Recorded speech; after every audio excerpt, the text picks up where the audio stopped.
Dzisiejszy trailer będzie bez prowadzącego. No dobra, jestem tutaj. Spójrzcie, ile sprzętów znowu dostaliśmy od producentów do zrecenzowania w lutym. Redaktorzy będą pewnie przeszczęśliwi, kiedy będziemy im to wysyłać, ale dzisiaj opowiemy Wam o wszystkim tym, czego możecie się spodziewać w lutym na kanale SmartMe.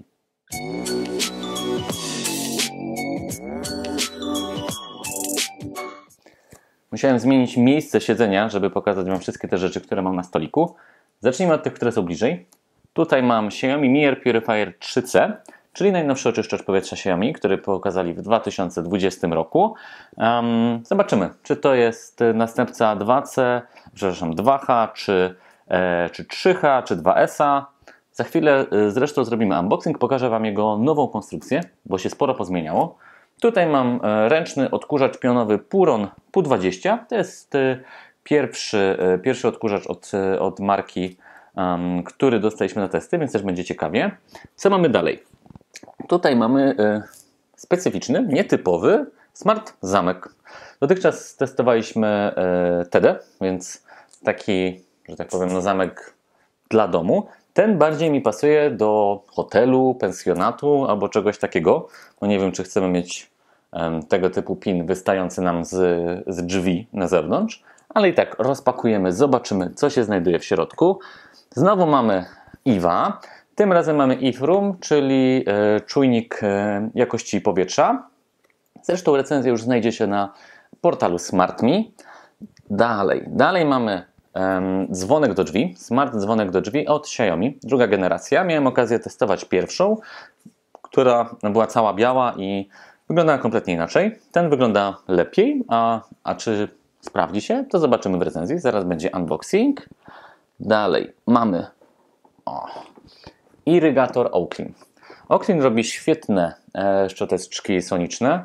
Powiem szczerze, że wszystkie moje szczoteczki soniczne są z Oakley'a. Nie testowałem innych, więc tutaj zobaczymy, czy będzie kiedyś okazja porównać z innymi producentami, ale póki co jestem zadowolony, więc na pewno ten irygator będzie fajnym dodatkiem, szczególnie, że też się łączy z aplikacją od Oakley'a. Pewnie będę musiał podrasować swoje statystyki w recenzji, żeby lepiej wyglądały, jak często go używam, ale zobaczymy. Może będzie często. Muszę sięgnąć. Dobra. Tutaj mamy HTC. HTC na testy nam wysłało VR-a, więc niedługo będzie recenzja VR-a, albo już jest, w zależności kiedy oglądacie ten film. A tutaj mamy dla Was od nich słuchawki bezprzewodowe, czyli kolejne TWS-y. Jakoś tak bardzo dużo ich testowaliśmy w poprzednim roku i coś czuję, że pewnie dużo też będzie w tym roku. Nigdy nie sądziłem, że będziemy testować aż tyle słuchawek, ale skoro możemy, to czemu nie? Zobaczymy. Dalej mamy już rzeczy bardziej dla miłośników smart home i większej możliwości, bo tutaj mamy, powiedzmy, że elektronikę użytkową. Tu już zaczyna być coś bardziej dla entuzjastów smart home'u. Tu mamy bramkę Hubitat, więc tu na pewno będzie ciekawie. Trochę będzie się trzeba z nią pobawić, żeby zobaczyć jej wszystkie możliwości oraz całą rodzinę Bleboxów. Blebox zdecydował się wysłać nam 1, 2, 3, 4, 5, 6, 7 różnego rodzaju przekaźników, w tym jeden Air Sensor, więc trochę tego będzie. Zaraz będzie unboxing każdego z nich i 2 słowa na temat wszystkich tych produktów. To przechodzimy do unboxingów. Czekajcie, bo trailer jest dzisiaj w Extended Edition, tak jak był LOTR. Dlaczego? W momencie, kiedy już zaczęliśmy montować ten film, dostaliśmy informację, że czekają na nas jeszcze małe paczki w siedzibie. Przyjechaliśmy i zobaczyliśmy to pełno, ale ja lubię sprzęty smart i czuję się trochę jak firma wysyłkowa, bo wszyscy nasi redaktorzy po prostu teraz masowo je recenzują, żebyście mogli zobaczyć, co się dzieje, bo ten rynek puchnie i to jest genialne. Ale dobra, co jeszcze zobaczycie na SmartMe? Tutaj mamy bramkę Aqara Hub M2. Bramkę, o której słyszałem 2 lata. Długo na nią czekałem, wiele razy o niej pisałem, ale oto jest, pierwszy raz mam ją w ręku i będę mógł dla Was ją zrecenzować. Mam już bramkę Aqara Hub V3, M1S oraz M2, więc będziemy mogli zobaczyć, jakie są porównania, jakie są różnice pomiędzy tymi wszystkimi bramkami. To Was na pewno ciekawi. Tutaj mam 2 przełączniki z N i bez N. Ale trafię z N i bez N. Z polskiej dystrybucji Aqara. bo w tym roku Aqara już rusza oficjalnie w Polsce, a my jesteśmy ich partnerem, więc możecie się spodziewać dużej ilości recenzji i poradników związanych z Aqara, a poza tym, jak klikniecie w banner na smartme.pl, to dostaniecie 15% zniżki na sprzęty Aqara. Fajnie? Fajnie, trzeba skorzystać. Co dalej? Tutaj mamy lampę Yeelight. Już widzicie nowe logo Yeelight. Lampę, która jest zgodna z Google, Apple HomeKit, Samsung SmartThings i nawet nie mam pojęcia, co to jest. Ale jest po rosyjsku, czyli jakimś rosyjskim asystentem. Ta lampka wygląda ciekawie, jest bardzo ładna, ale to za chwilę, jak będzie unboxing, przyjrzymy się jej bliżej. Dalej mamy kolejny odkurzacz ręczny. Tym razem mamy odkurzacz ręczny firmy Proscenic. To jest ta sama firma, której mieliśmy pierwszy odkurzacz z... czekajcie, odłożę to sobie. Pierwszy odkurzacz ze stacją odkurzania M7 Pro. A jak już przechodzimy do odkurzaczów ze stacją do opróżniania, to oto przyszedł do nas Viomi S9, czyli pierwszy Viomi ze stacją do odkurzania, którego tutaj widzicie, więc też zaraz przechodzimy do unboxingu i razem z tymi wszystkimi unboxingami, o których Wam mówiłem przed chwilką, dorzucimy jeszcze tych kilka, żebyście mogli zobaczyć, jak to wszystko wygląda na żywo. Oczyszczacz Mier Purifier 3C, prosto z polskiej dystrybucji. Pudełko swoje przeżyło, a pewnie już było w niejednej redakcji, ale sam oczyszczacz ma naprawdę nietypową konstrukcję. Tutaj Xiaomi zdecydowało się pójść trochę inaczej. Zobaczmy jak. Mamy oczyszczacz. To nie jest tak, że go magicznie wyciągnąłem z pudełka, ale musieliśmy uciąć, bo się nie mieściłem w kadrze, więc oto jest. Ok, przejdźmy sobie do jego konstrukcji. Tyle mówiłem, że jest taka nietypowa. O co chodzi? Więc Xiaomi postanowiło, że nie będzie już otwierania filtra od tyłu, tylko teraz w bardzo humanitarny sposób urwiemy mu głowę. Czyli mamy tutaj turbinę od tego oczyszczacza, tutaj mamy wyświetlacz, na samej górze mamy dwa przyciski, tu mi się trochę przypomina 2S, który też miał w podobnym miejscu przyciski. Też mamy mniejszą powierzchnię, która działa. Przy 3H tego jest zdecydowanie więcej. No i jak to sobie ściągniemy, to tutaj mamy filtr, który wkładamy od góry. Filtr jest ten sam, identyczny jak na przykład w 3H, no ale sami widzicie, konstrukcja jest inna. Co to daje? Przy 3H ta powierzchnia, czyli to, gdzie on był w stanie oczyszczać powietrze, to były tak naprawdę 3 boki, a nie od tyłu, gdzie musieliśmy wkładać ten filtr. W tym miejscu mamy 360 stopni, więc to jest na pewno zasadnicza różnica, plus jest to o wiele wygodniejsze, bo wtedy trzeba się mimo wszystko trochę z tą tylnią klapką pomęczyć, a tutaj ściągamy mu głowę, teraz mu zakładam z powrotem i jest. Teraz czas na smart dzwonek od Xiaomi. To jest smart dzwonek drugiej generacji, wersja Lite. Ja mam pierwszą. Jest ok, możecie znaleźć recenzję na SmartMe, ale tutaj jest druga, dopracowana, więc pewnie będzie lepsza. Sprzęt dostaliśmy ze sklepu TomTop, więc tam będziecie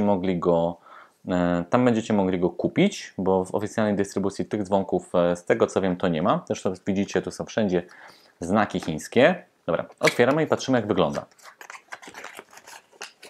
Tak się wyciąga całość. Dobra.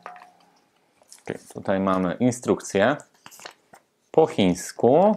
Wszystko po chińsku, ale są obrazki, więc można się połapać, jak to montować. Jest. Dzwonek. Już to się zaplątało. Dobra. To sobie ściągniemy. Ok. Tak wygląda dzwonek Xiaomi Lite drugiej generacji. Tutaj jest taki ładny plastik, który się mieni. To mi się podoba. Aczkolwiek jeżeli chodzi o dotyk, to nie mam poczucia jakiejś super wysokiej jakości. Tu jest ten główny przycisk do klikania. Pewnie będzie trzeba kogoś przyuczyć, żeby faktycznie go używał. Tutaj mamy wystającą śrubę. A tutaj mamy taśmę 3, żeby sobie go przymontować do drzwi. Taśma 3 jest taką fajną taśmą, że jak już przymontuje się go do drzwi, to szybciej będzie wymienić drzwi niż go ściągnąć. Takie ja mam doświadczenie. Ostatnio musiałem wymienić czujnik w miejscu, w którym przykleiłem wcześniejszy. Zgadnijcie, gdzie wylądował nowy. Identycznie, dokładnie w tym samym miejscu, bo niestety, ale tamten nie poddał się bez walki. Z taśma 3 zawsze pamiętajcie, że to jest naprawdę potężna rzecz. Dobra. Pewnie sam dzwonek opiszemy więcej w recenzji. Coś jeszcze jest, bo jest ciężkie. Tu mamy śrubokręt. Mały śrubokręt do śruby. To jest pewnie do tego, żeby jakoś zamontować te baterie, które pewnie trzeba, bo one są wszystkie na baterię. O, dokręciłem. Dobra. Ja sobie odkręcę z powrotem. Śmiesznie. Tak na żadne zaczepy czy coś takiego masz śrubę i śrubokręt. Dobra, i co teraz? Dobra, to sobie zostawiam na recenzję. Jak go otworzyć? A co jeszcze jest? Baterie. I to baterie Xiaomi. Fajnie. Będę mógł sobie gdzieś zostawić na pamiątkę, bo pierwsze baterie Xiaomi z logiem, które mam, 4, czyli pewnie działa na 4 paluszki AA. Recenzja drugiej generacji smart dzwonka Xiaomi. Już wkrótce. Słuchawki TWS HTC. TWS 1. Powiem szczerze, że dowiedziałem się o tym, że one istnieją, po tym, że dostaliśmy je do testów. No ale fajnie, będą kolejne. HTC mi się teraz głównie kojarzy z VR-ami, ale pewnie inne sprzęty też produkują. Zresztą jak widać, to jest polska dystrybucja z tego co widzę, bo tutaj mamy HTC Poland spółka ZO, czyli dostaniecie spokojnie w Polsce. Tak wygląda pudełeczko. To sobie otworzymy. Ładnie. Takie ładnie wkomponowane. Białe z czarnym podoba mi się. To sobie możemy to wyciągnąć. Tutaj z tyłu widzę, że pokazuje, że ten case ma 400 mAh. Dobra. I tak to się otwiera. Ok, czy to są tego rodzaju pchełki? Takie TWS-y. Maleńkie. Ok, mamy określenie, gdzie jest lewa, gdzie jest prawa. Nie wiem, czy jakoś specjalnie potrzebne, bo przeważnie człowiek wie, że trzeba to tam wsadzić, ale ok. Samo się zamknęło, ale te zaczepy są w miarę ok. Bo czasami jak dostajemy na testy słuchawki, to widać, że to jest takie słabe. No tutaj widać, że to jest lepsza jakość plastiku. Tutaj coś dalej jest. Wyciągam gąbeczkę. Wyciągam kolejne zabezpieczenie. Instrukcje. Instrukcje, gwarancja. Zawsze mnie zastanawiają pisemne gwarancje. One zawsze są w tych pudełkach, ale czy my je faktycznie z nich korzystamy? Dajcie znać w komentarzach. I instrukcja. English, Chiny, Hiszpania. Jest polski. Super. Jest po polsku. Co tu jeszcze mamy? Kabelek chyba? Dokładnie. No i USB-C. No i to rozumiem. Nareszcie słuchawki, które wspierają nowoczesność. Spójrzcie, już powoli trzeba odchodzić od mikro USB. A tutaj pewnie są wkładki do uszu. Dokładnie. Żebyśmy sobie dopasowali wielkość słuchawek. Wszystko, co potrzeba jest. Recenzja słuchawek HTC TWS 1. Wkrótce na SmartMe. Czas na bramkę Hubitat. No szczerze, że podoba mi się strasznie to logo. Taki zielony na czarnym z znaczkiem właśnie takiego smart domu. Ładne jest. Aż mi smutno, że sam go nie wymyśliłem, myśląc o SmartMe, ale SmartMe też ma ładne logo, oczywiście. Dobra, tak wygląda bramka. Patrzymy, co jest w środku. Ok. Mamy samą bramkę. Jak widzę, mamy port ethernetowy micro USB. Hubitat Elevation Hub Model C7. Maleńki, widzicie? Taki kwadratowy, ale to jest naprawdę ładne logo. Jedno z ładniejszych, powiem szczerze, które widziałem. Nie wiem, jakoś się w nie zapatrzyłem. Dobra, co jeszcze dostajemy w zestawie? Mamy Quick Start Guide, to się na pewno przyda. W jaki sposób zarejestrować huba, jak sprawdzać Zigbee albo Z-Wave'a, bo to jest istotne z tą bramką i Zigbee i Z-Wave. To jest taka bramka, do której podłączycie naprawdę dużo dużo różnego rodzaju sprzętów. No i mamy krótka instrukcja i o wiele bardziej wolę to niż księgi, których w życiu nie przeczytam. Dobra, dalej mamy dużo pudełek. Dobra, teraz patrzymy na tego pudełka. W tym pudełku mamy zasilacz. Ładnie zapakowany, ale po prostu zasilacz. Ok. Co tutaj? Tu są jakieś... Aha. Tu jest kabelek. Dobra, czyli tu mamy kabel micro USB. Fajnie to pochowali. To po prostu kabel i zasilacz, a mamy taką zabawę w odkrywanie. Dobra. Mamy kabel, mamy zasilacz. Co tutaj mamy? Kolejny kabel. Tylko że ethernetowy, żebyście sobie podłączyli. Czyli możemy tutaj mamy wszystkie kable potrzebne do bramki i samą bramkę. To będzie jedna z na pewno ciekawszych recenzji. Czekałem na tego Hubitata i nie mogę się doczekać, aż zobaczycie go na Smart Me i na naszym kanale. Oto on. Smart Irrigator od Oakley, który dostaniecie w polskiej dystrybucji, bo dostaliśmy go od polskiego dystrybutora Oakley. Opakowanie takie bardzo porządne, potężne, nie wiem, ładne po prostu. Dobra, patrzymy do środka. Tyle o tym, czy to opakowanie jest ładne, nieładne. Dobra. Ok, co my tu mamy? Instrukcje, a to już jest po chińsku. O. To jest wszystko. Tu mamy welcome, a to po chińsku.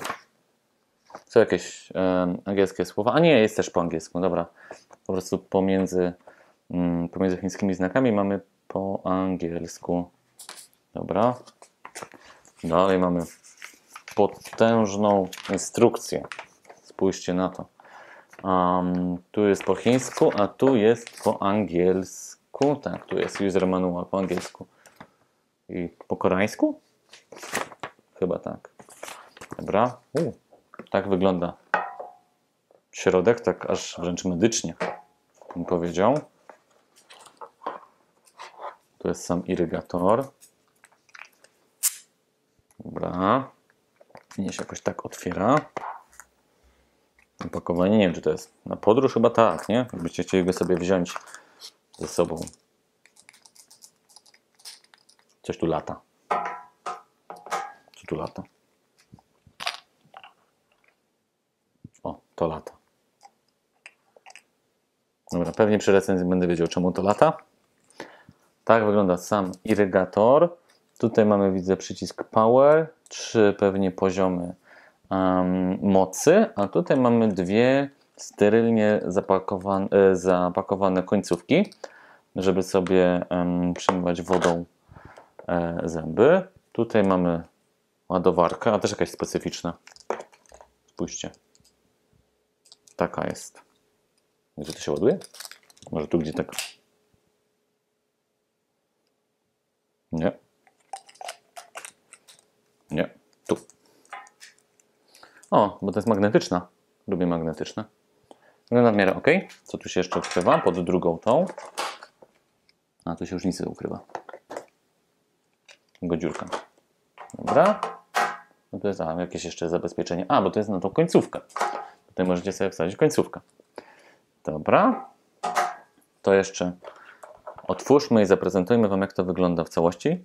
Też tak fajnie to jest wszystko zapakowane. Naprawdę jakbym się czuł jak u dentysty.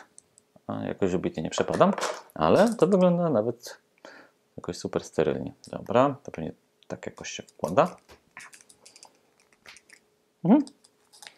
Tak wygląda irygator. Może jak tam wlejemy wody, to nie będzie tak tyrkać, tak podejrzewam. Recenzja wkrótce na Smart Me i na kanałach.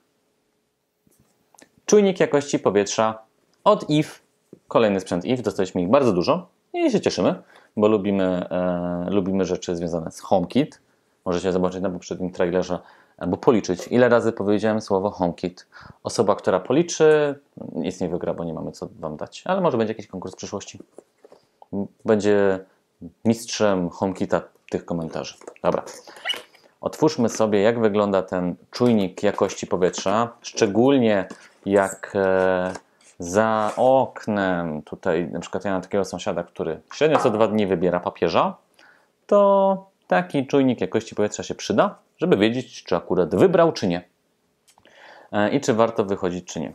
Dobra, tutaj widzicie, jaka jest wizualizacja, bo Eve bardzo lubi wrzucać na sam początek wizualizację tego, jak może wyglądać czujnik w środowisku naturalnym. I tutaj całkiem fajnie wygląda. Tutaj dobra. A tak, mamy instrukcję. Taka polska. Dobra. Tutaj mamy sam czujniczek. Niewielki. Dobra, ściągnąłem. Tak wygląda ten czujnik. Widzę, że muszę go podłączyć do ładowania, bo mam taki znaczek. No ale on nam mówi właśnie, jaka jest jakość powietrza, no i jaka jest temperatura i wilgotność. Co jeszcze znajdziemy w samym opakowaniu? Trochę makulatury. Jak zawsze Eve się pyta, czy nam się podobało. Podrzuca nam instrukcję obsługi razem z kodem HomeKitowym. Ten kod znajduje się też tutaj na samym czujniku. I wybaczcie. I jeszcze jedna instrukcja. Po polsku też jest? Nie ma. No niestety. Dobra. Więc kolejny sprzęt Smart Home związany z HomeKit od Eve wkrótce na SmartMe. Odkurzacz Puron PU20, którego znalazł Paweł. Ale to nie Paweł będzie go recenzował, bo ma taką kolejkę sprzętów, że nie wyrobi, więc będzie go recenzował inny redaktor. Ale okej, odpakowujemy, patrzymy, co znajduje się w środku.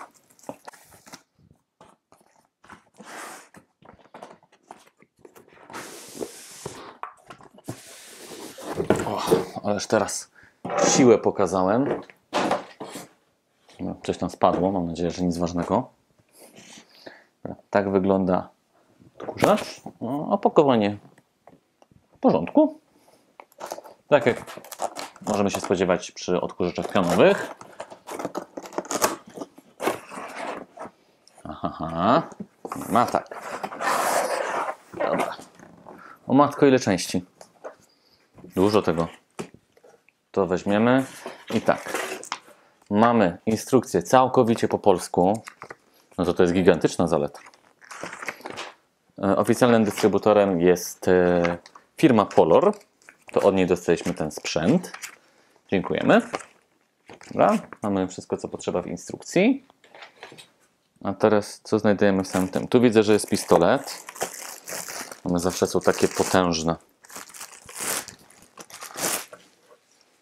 Się czuję jak w jakimś filmie futurystycznym. Dobra, tak wygląda główny pistolet.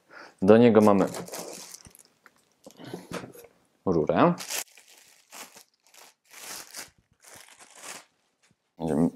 Będę go pierwszy raz z Wami składał, więc zobaczymy, jak mi wyjdzie.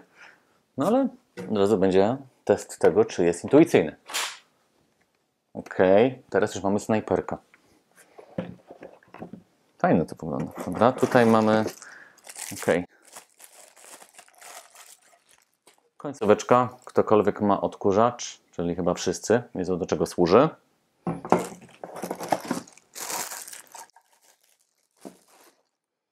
Tutaj mamy, dobrze wiemy, to się chyba nazywa turboszczopka. Dobra, więc kolejna końcówka. Tu jest zasilacz. W ten sposób go zasilamy. I tu jest główna szczotka. Jego kolory to szary, czerwony i niebieski. To nie jest pierwszy tego typu, pierwszy odkurzacz ręczny, który widzę w takich kolorach. Ciekawi mnie. Czemu akurat? Matko. Spójrzcie. Nie wiem, czy teraz mnie widać w kamerze. Widać mi tutaj machają, więc tak wygląda on w całości. Fajny. A ta szczoteczka jaka miła. Tutaj ta główna szczotka. Mam wrażenie, że mógłbym nawet ścianę pomalować. Jest taka przyjemna. Tu jeszcze coś można z nim zrobić? Chyba nie. Dobra. Co jeszcze? Dobra. Jest wszystko całe. Co jeszcze znajdujemy? To się nazywa potężna szczotka. Konkret. Sporo plastiku, ale jest też w łosie ciekawie ułożone. Widzę, że ktoś to przemyślał. Zobaczymy w testach, jak będzie się sprawdzać. I w sumie do którego to wsadzamy. Podejrzewam, że do tego, którego tutaj ma zamontowanego.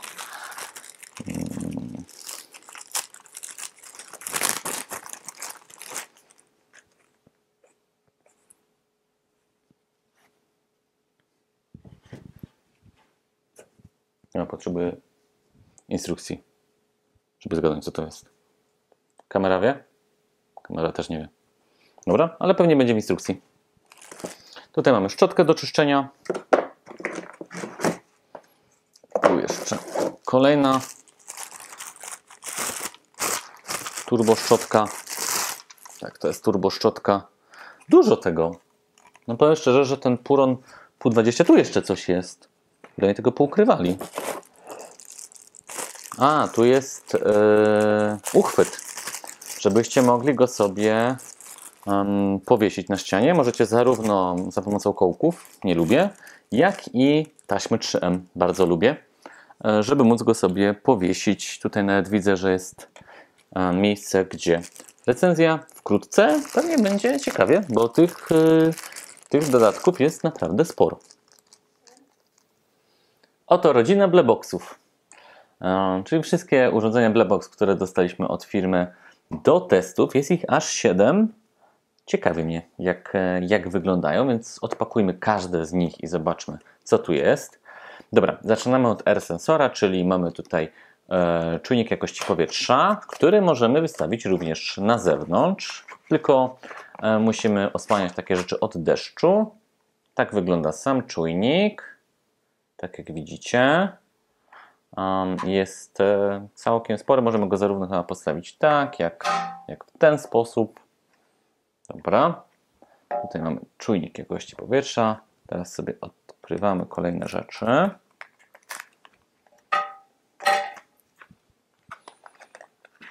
Tutaj mamy shutterbox, czyli rolety. Przekaźnik do rolet. Dobra, tutaj razem z nim znajdujemy kod QR, żeby był Quick Start. Fajnie. Zamiast instrukcji po prostu sobie skanujemy i mamy. Dajemy go obok. Dalej mamy switchboxa, czyli urządzenie do kontrolowania urządzeń elektrycznych. Podłączamy, możemy sobie kontrolować dowolne urządzenia po 230 V. Dobra, tak wygląda. Mamy nawet Made in EU. Więc tutaj mamy switchboxa. Dalej mamy LEDy W-Lightbox, czyli kontroler Wi-Fi do LEDów RGBW, czyli nie tylko same RGB, czyli kolorki, ale jeszcze z dodatkową diodą białą. Tak on wygląda. Widzicie, że też jest całkiem duży i tak samo jak we wcześniejszych mamy tutaj kod QR, żeby sobie zrobić Quick Start. Dalej. Tutaj mam Proxybox. To jest Invisible Switch. To będzie ciekawe. Tutaj czekam mocno na tą recenzję. Czyli sterowanie gestami. Jego sobie możemy zabudować. Widzicie, on jest dosyć płaski. Jego możecie sobie nawet za płytką zabudować. I po prostu macie gesty i sterujecie urządzeniami. Więc to już jest naprawdę wyższa magia. To już spokojnie się nadaje do Hogwartu, jak dla mnie. Oni na pewno w Hogwarcie Bleboxem to wszystko tam ogarniali, jak dla mnie, na 100%. No proszę was. Voldemort po prostu nie był kompatybilny na jej życie. Naprawdę magia. Dla mnie to urządzenie, nie mogę się doczekać, aż je zobaczę w akcji. Dobra, bo już zacząłem kupować kolejne. Action Box, czyli to jest trigger, żeby sterować kilkoma urządzeniami naraz. Dobra. One są podpisane? Jest podpisane, żebym potem je dobrze powkładał. Są dosyć podobne, ale mimo wszystko każde inne. Jak w rodzinie. Dobra. I na końcu W-Lightbox S, czyli dimmer. Miałem już podobny na testach. To jest fajne urządzenie. Jeżeli macie na przykład LEDy, które wam walą w nocy po oczach i was oślepiają, to taki dimmer sprawi, że już nie będą, bo możecie go sobie podłączyć i ustalić sobie poziom jasności. Więc proszę, tu macie całą rodzinę Bleboxów. Recenzja wkrótce na SmartMe i na naszym kanale YouTube. Czas na odpakowanie kolejnego smart zamka. Tym razem mamy zamek Wheelock. Zresztą jak widzicie, to co mówiłem na początku, taki bardziej zamek dla pensjonatów, hoteli jak dla mnie, aniżeli dla zwykłego domu. No chyba, że tak lubicie. Dobra, odpakujemy, zobaczymy.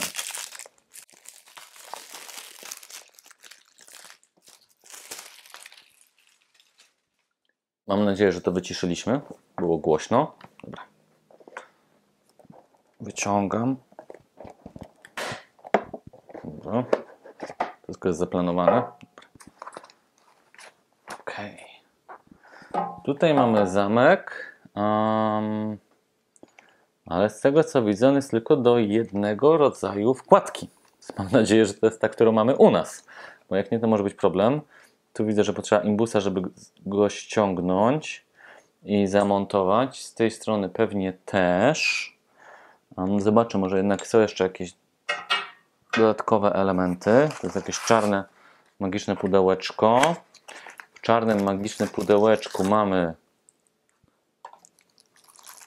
imbusy i kubek. Jest kubek? Nie. To jest zabezpieczenie. Gdybyśmy na przykład chcieli go wystawić na zewnątrz, podejrzewam. Tu są bardzo malutkie śruby, które pewnie zgubię. Dobra, to jest taki silikonowa nakładka. No, nie chcę wyjść. Dobra. Imbusy odłożę również, czyli to sobie tak nakładamy. No właśnie. Chociaż.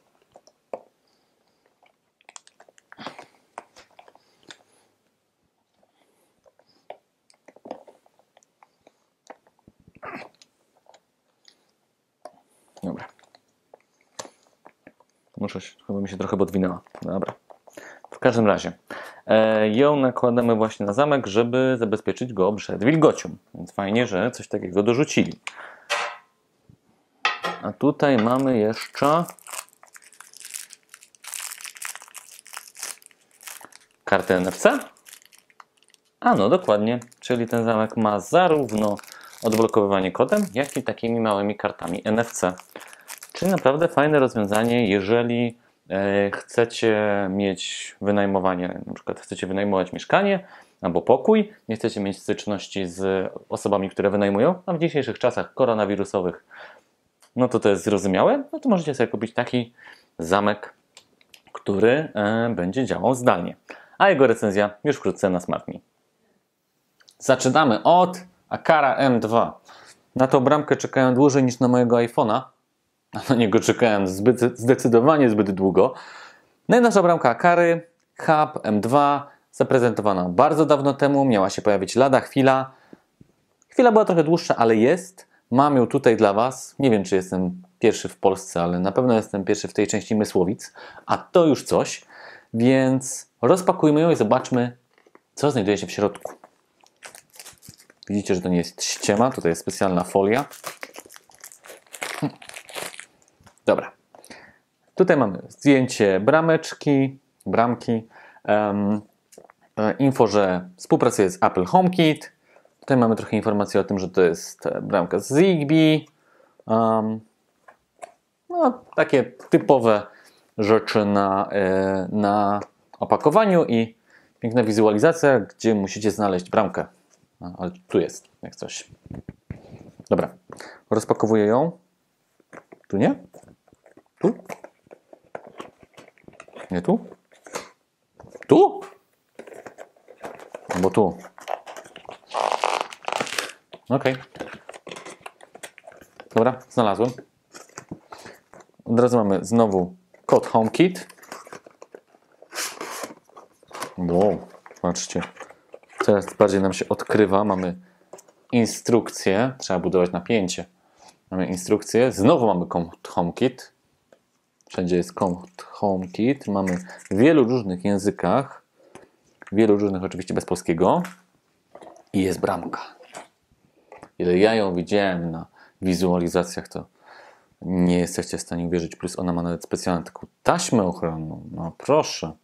ściągnijmy ją, żeby zobaczyć jej piękno w pełni okazałości. Dobra, no ładna jest.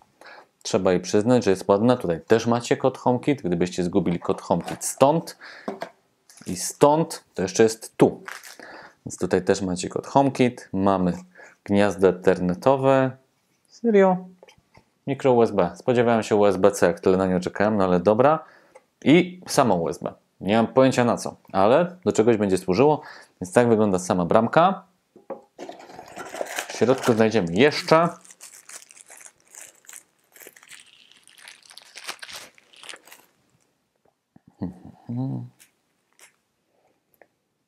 kabelek USB do mikro USB i to wszystko. Zasilacza nie ma, czyli mamy Apple Style. Tak wygląda ta bramka. Idziemy dalej. Czas na przekaźniki Akara z neutralnym oraz bez. O co chodzi? W Waszych instalacjach elektrycznych możecie mieć kabel N albo nie. To w zależności jest od tego, czy macie starą instalację albo nową oraz od tego, czy Wasz elektryk miał lepszy czy gorszy dzień. To też widziałem. Więc na takie sytuacje producenci stworzyli jedne oraz drugie rozwiązanie, czyli przekaźnik do obu typów. Sprawdźmy, jak poradziła sobie z tym Akara, jak to wygląda. Te przekaźniki mam z oficjalnej polskiej dystrybucji, ze sklepu Alget. Więc tak, zaczniemy od tej z neutralnym. Mamy tutaj małą instrukcję. Jak kupicie z polskiej dystrybucji, to poza tym macie tutaj taki kod QR do instrukcji po polsku. To jest na pewno gigantyczny plus. Tutaj już wyciągam ten przekaźnik. Proszę. Przekaźnik jest jednokanałowy i bardzo niewielki. Jest zdecydowanie mniejszy niż dawna Akara Relay, która nie mieściła się do naszych puszek, nawet tych dużych, trzeba było mieć kwadratową. Tutaj tego problemu nie ma, spokojnie go zmieścicie. Poza tym mamy jeszcze taką karteczkę od Akary. O, Dear Valued Customer. A to jest fajne. Dziękuję, że kupiliście ich produkt. Bardzo lubię takie dodatki. I sprawdźmy, jak wygląda wersja bez neutralnego. Znowu mamy instrukcję.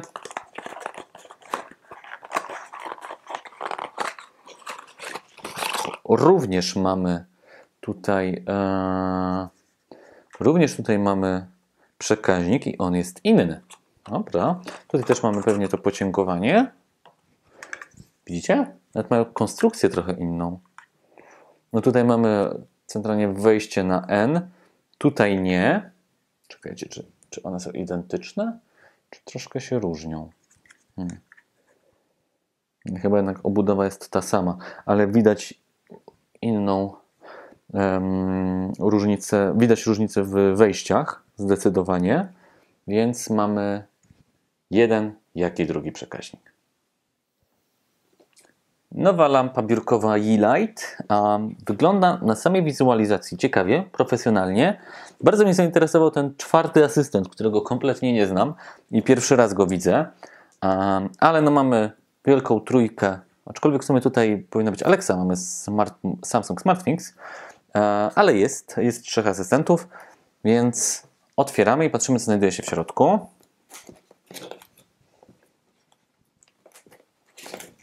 Dobra.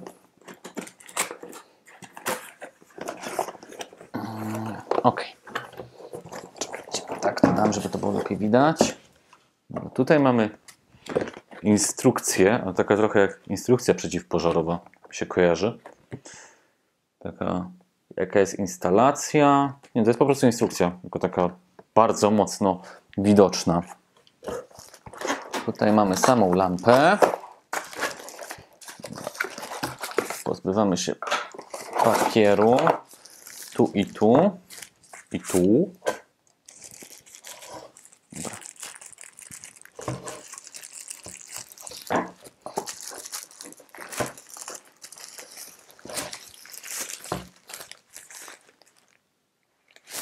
Tutaj piszę, jest napisane na żółtym tle, żeby nią zbyt mocno nie kręcić. Więc pamiętamy, że tą lampą mocno nie kręcimy. Matko, jedyna jak ona jest ładna. Proszę. Tu jest chyba podstawka. Sporo tu tego. Kolejna instrukcja, już nie taka agresywna.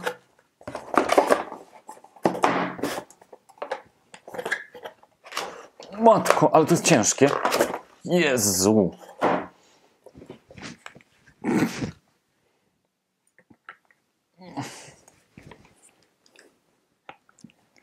No nie no, jeżeli chodzi o stabilizację tej lampy, to z tą podstawką tej nic nie ruszy.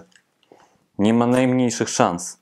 Tutaj widzę też jest miejsce, żeby ją jeszcze specjalnie dokręcić. Lampka wygląda w ten sposób, to jest chyba i przód. A nie można nie kręcić zbyt mocno. Ok, dobra, nie kręcę. Tak się prezentuje ta lampa. Muszę przypakować trochę prawą ręką. Dobra. Musieliśmy się pozbyć trochę papierów, bo było ich tutaj za dużo, żeby wam w ogóle pokazać tą lampę. Tak się prezentuje. Jeżeli dalej siłownie są zamknięte, to zdecydowanie z tą podstawką możecie odbyć sobie poranny trening. Prawda, nie widziałem jeszcze tak solidnej podstawki w żadnej innej lampie. Lampą możemy oczywiście obracać w dowolnym kierunku i ją sobie ustawiać tak jak chcemy. Tutaj z przodu widzicie przyciski do jej sterowania, aczkolwiek jeszcze jej tak samo dopiero ją otworzyłem, więc nie znam jej wszystkich opcji, no ale widzę, że to jest jakiś raczej pewnie tryb automatyczny, włączenie i timer, czyli pewnie żebyśmy ją wyłączyli po jakimś czasie. Tutaj jest pewnie zmiana barwy, a tutaj jest zmiana jasności. No i tutaj mamy samą główną lampę. No muszę przyznać, że jest elegancka, fajna. Podoba mi się i na pewno z chęcią ją przetestujemy. Czas na najnowszy odkurzacz ręczny od firmy Proscenik. To od nich mieliśmy pierwszy odkurzacz ze stacją, która sama się opróżnia, M7 Pro. Więc teraz czas na odkurzacz ręczny. Karola już się nie może doczekać na to, żeby go zrecenzować, a ja, no cóż, ja go otworzę i zobaczę, co znajduje się w środku. Tak go sobie otwieramy. Dobra. Tak się prezentuje. Tutaj mamy jakiś element, który zabezpiecza. To, co jest fajne w Prosceniku, rysują, co się tu znajduje. Czyli od razu wiemy, że mamy do czynienia z główną szczotką.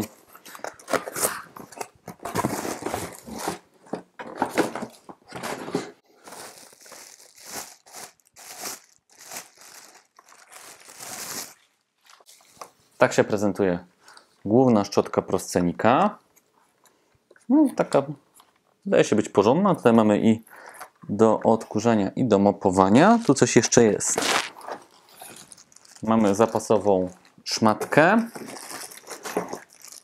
i mamy element, dzięki któremu możemy dostać się do mniej dostępnych miejsc. Obróciłem to, żeby było wygodniej. Patrzymy dalej. Tutaj znowu mamy rysunki, żeby wiedzieć dokładnie, co sobie tutaj znajdziemy. Więc mamy kolejną szczotkę, kolejną końcówkę.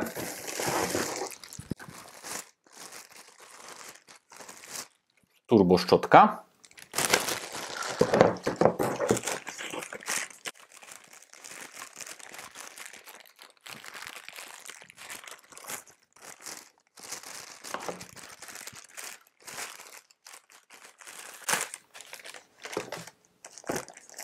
Aha, to jest element montażowy, który montujemy do ściany i możemy zahaczyć naszego ręcznego robota.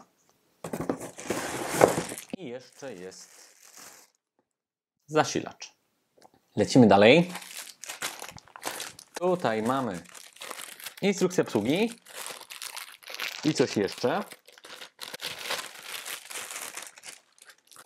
Instrukcja, nawet dwie. Tutaj mamy kody QR, żeby sobie zarejestrować nasz produkt. No i instrukcję po angielsku z dużą ilością rysunków. I bardzo dobrze. Piktogramy się sprawdzają przy produktach Smart. Mamy też szczoteczkę do czyszczenia. No i główny element.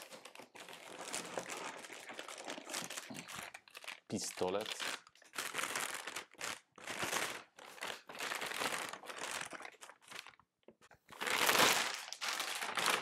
Najbardziej lubię ten moment. Jaka machina! O matko! Patrzcie, jaki on jest ogromny. Naprawdę jest potężny. Endless love for family. No powiem tak, Terminator wyglądałby z nim epicko. Ja też wyglądam. Tak wygląda główna część odkurzacza. I główna rurka.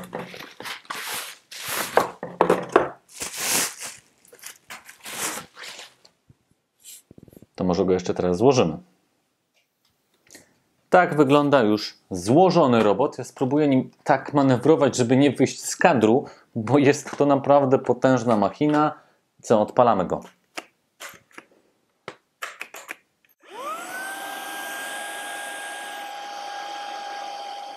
Unboxing, na który też mocno czekałem. Viomi S9, czyli pierwszy odkurzacz z ekosystemu Xiaomi z stacją opróżniania, który do nas dotarł z serwisu Geekbuying. Polecamy, zresztą często możecie znaleźć dobre promocje na SmartMe od nich.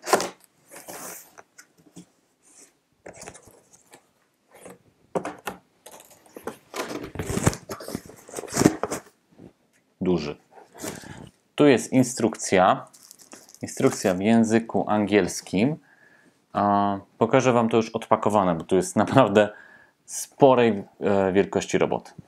Tak prezentuje się wszystko to, co znajdziecie w opakowaniu razem z Viomi S9.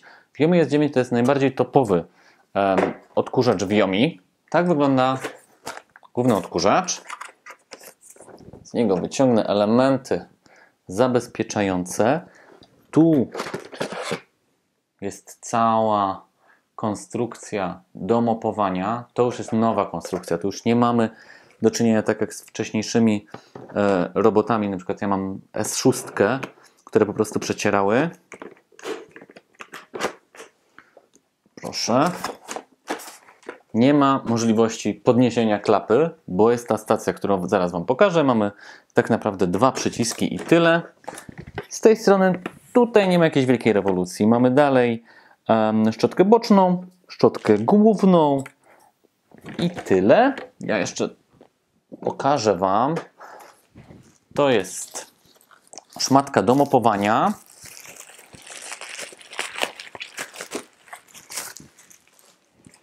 Którą montujemy. Montujemy ją w tym miejscu.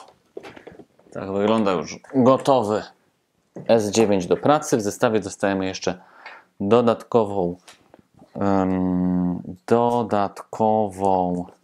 szczotkę boczną. Sprawdzamy, co znajduje się jeszcze tutaj. Tutaj mamy zestaw szmatek oraz zapasowe worki. Zapasowe worki są do tej oto stacji opróżniającej. Ją otwieramy, pokażę Wam ją w ten sposób. Tak wygląda ta stacja. Ona ma pojemność 3 litrów.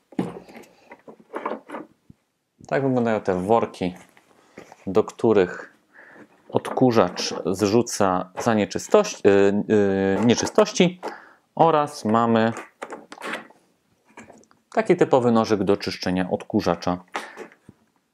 Mocno czekam na recenzję tego sprzętu. Pierwszy odkurzacz z ekosystemu Xiaomi z stacją opróżniania. Już mieliśmy do czynienia z jednym, który mogliśmy przetestować, więc na pewno je sobie porównamy i damy Wam znać, jak się sprawuje. No i finito. Wszystko odpakowane, o wszystkim opowiedziałem. Część zaraz będzie się pakowała do pudełek i leciała do redaktorów, żeby mogli dla Was recenzować.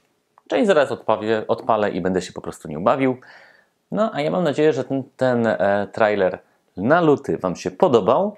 Koniecznie dajcie znać w komentarzach, który sprzęt jest dla Was najciekawszy i co wygrywa ten trailer i co powinno być zdecydowanie numerem 1 Smartme. Na to czekamy. No i oczywiście zapraszamy Was na następny trailer marcowy, no i na kolejne nasze filmy. Oglądajcie nasz kanał. Mamy tam sporo fajnych rzeczy. Znajdziecie tam coś dla siebie, i dla babci, i dla dziadka, dla każdego. Dzięki, do zobaczenia.